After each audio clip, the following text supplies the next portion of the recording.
Quem matou Rasputin? A resposta para essa pergunta é um tanto desanimadora. Infelizmente, ninguém sabe qual foi o verdadeiro assassino. Com a destruição do corpo, o fim prematuro dos inquéritos, o desaparecimento de todos os vestígios forenses e a morte de todas as possíveis testemunhas, será impossível responder essa pergunta. Purichevsky, Felix Yusupov e o grão-duque Dmitri Pavlovich se auto-intitulavam os assassinos de Rasputin, mas suas versões absurdas do crime são sua maior prova de inocência. Eles assumiram a culpa porque faziam parte de um plano de golpe de Estado, encabeçado por Khrushchev. Podemos saber mais sobre esse plano no vídeo desse canal. A Revolução Russa, Vontade Popular ou Golpe Militar. O link está na descrição desse vídeo. A verdadeira função dos três não era matar Rasputin, mas dar uma falsa versão da motivação do crime. Eles poderiam fazer isso, uma vez que a probabilidade de punição era insignificante, pois eles eram parentes próximos do rei e Purichevsky gozava da imunidade por ser um deputado. Além dessas vantagens, todos os conspiradores gostavam da fama que essa morte lhes trazia. Yusupov e Purichevsky não hesitaram em escrever em suas memórias suas versões malucas do crime. Mas os verdadeiros organizadores do assassinato e da morte de Rasputin não eram de conhecimento do público. Estavam tão eufóricos em assumir a autoria do assassinato que se esqueceram de combinar uma versão incomum da história. O resultado, então, foi que cada um contou a sua versão do crime. Versão essa que não batia com as evidências periciais e não tinha a mínima lógica. Nessa versão, Rasputin mais parecia um personagem de desenho animado em que o vilão comicamente revive após cada golpe mortal. Apesar das contradições dos três patetas, de modo geral, o depoimento foi o seguinte na noite de 30 de dezembro de 1916. Rasputin foi atraído para o palácio Felix Yusupov. Primeiramente, Yusupov trouxe Rasputin ao porão. Ele ofereceu vinho e bolos envenenados com cianeto de potássio. Rasputin comeu uma incrível quantidade de cianeto do recheio dos doces, mas como ele não... É verdade. Quer dizer, às vezes não. Na sequência, Yusupov atirou em seu coração com uma pistola. Rasputin caiu, aparentemente morto, mas de acordo com a sua natureza satânica, acordou. Rasputin, envenenado e com um tiro no coração, saiu do porão e tentou escalar o muro alto do jardim, mas foi pego pelos assassinos. Felizmente, o grande atirador Purichevsky, levando a arma do príncipe desnorteado, correu atrás de Rasputin e o atingiu com muitos tiros. Ah, morre, diabo! Fala aqui pra gente, então. Tô falando, não tô falando? Então morre, diabo! Depois que o corpo foi amarrado e levado para o carro, em que o trio heróico descobriu que o diabólico velho homem ainda estava respirando sob a água, mesmo com uma quantidade brutal de cianeto e cheio de tiros, um deles no coração, assim como o grande Houdini, Rasputin conseguiu se desamarrar, morreu afogado no fundo do rio, nas águas frias de dezembro. E morreu. Alguém acreditou nessa história? Creio que não.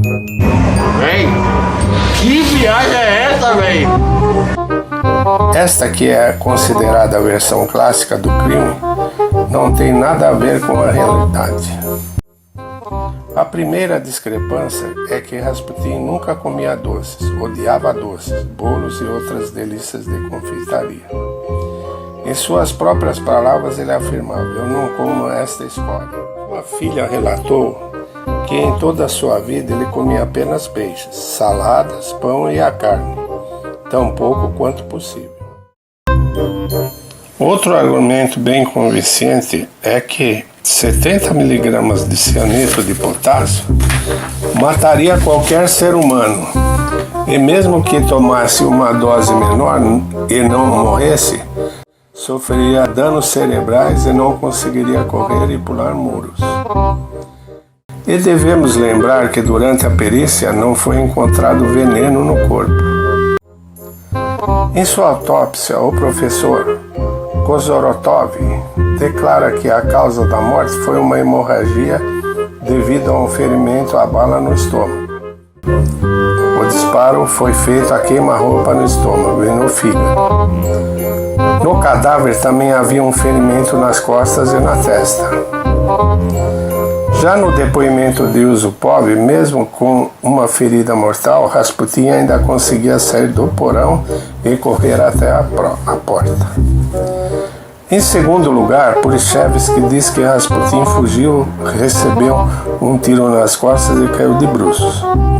Mas segundo a perícia, o terceiro disparo foi na testa. Purichevsky não menciona que ele virou o rosto para o atirador.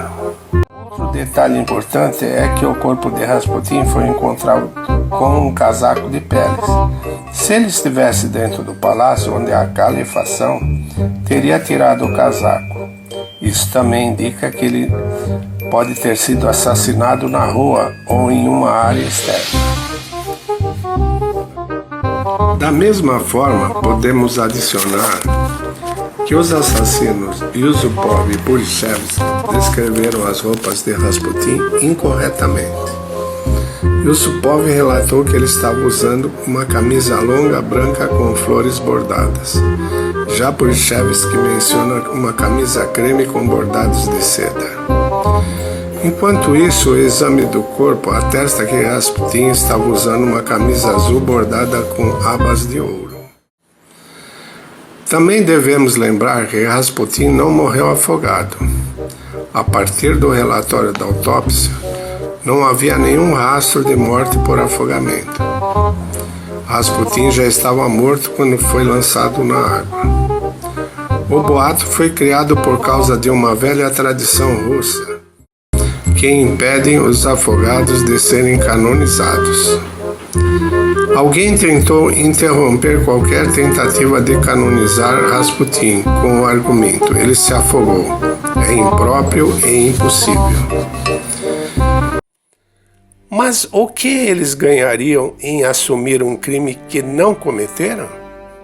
Vladimir Purichevsky, membro da Duma, conhecido por seus discursos ridículos e sua ausência de autocontrole. Ele se tornou famoso por suas cenas escandalosas na Duma. Tinha um discurso regado por um patriotismo patético e antissemítico. Purichevsky ainda era um monarquista, até que em novembro de 1915 o governo cortou os enormes subsídios dados ao seu partido. A partir de então se tornou um grande opositor do Estado. Purichevsky não podia resistir à tentação de assumir o papel de salvador da Rússia, com o príncipe Félix Yusupov. Às vésperas da Revolução de 1917, os Yusupovs eram os homens mais ricos do Império. Eles também tinham grande simpatia pela indústria bélica, pois antes da guerra seus ativos só caíam, até que com o começo dos conflitos tiveram uma forte alta. Em 1913, seus rendimentos eram de 229 mil rublos, e em 1914 subiu para 378 mil rublos. O terceiro conspirador era o grão-duque Dmitri Pavlovsky, cuja participação e liderança reduziu o risco da empreitada, pois ele era primo do imperador Nicolau II. Dmitri tinha grandes expectativas com o sucesso da conspiração, pois Khrushchev e seus partidários queriam vê-lo no trono russo após a queda de Nicolau II. Mas eles não tiveram o resultado que esperavam após uma contra-revolução executada por Lenin.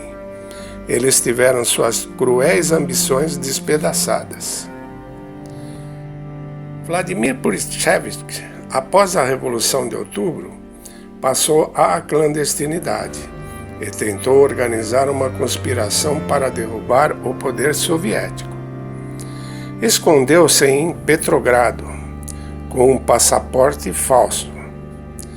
Em 18 de novembro, foi preso no Rossya Hotel, mas em 1º de maio, por decreto do Soviete de Petrogrado, foi anistiado. Morreu em Novorossiysk, de tifo, em 11 de janeiro de 1920, na miséria. Felix Yusupov, após a Revolução de Outubro, partiu para Paris.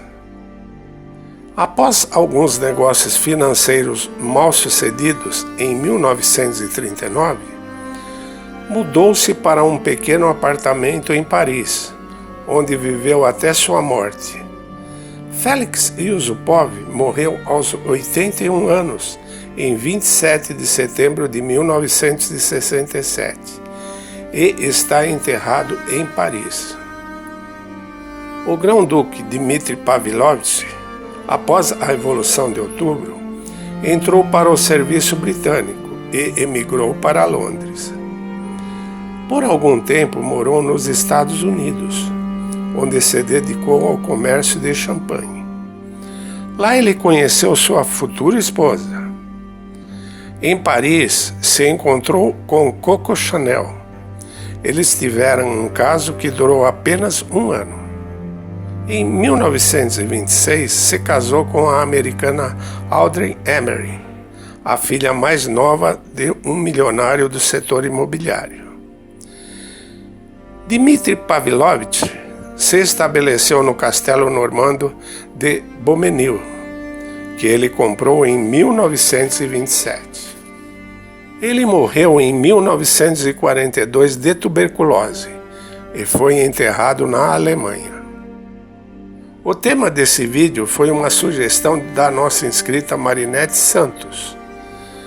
Você também gostaria de sugerir um tema para os próximos vídeos? Deixe nos comentários. Sua participação é muito importante. Quer saber mais sobre a Rússia Imperial? Inscreva-se em nosso canal e ative as notificações. Não se esqueça do like. Até o próximo vídeo.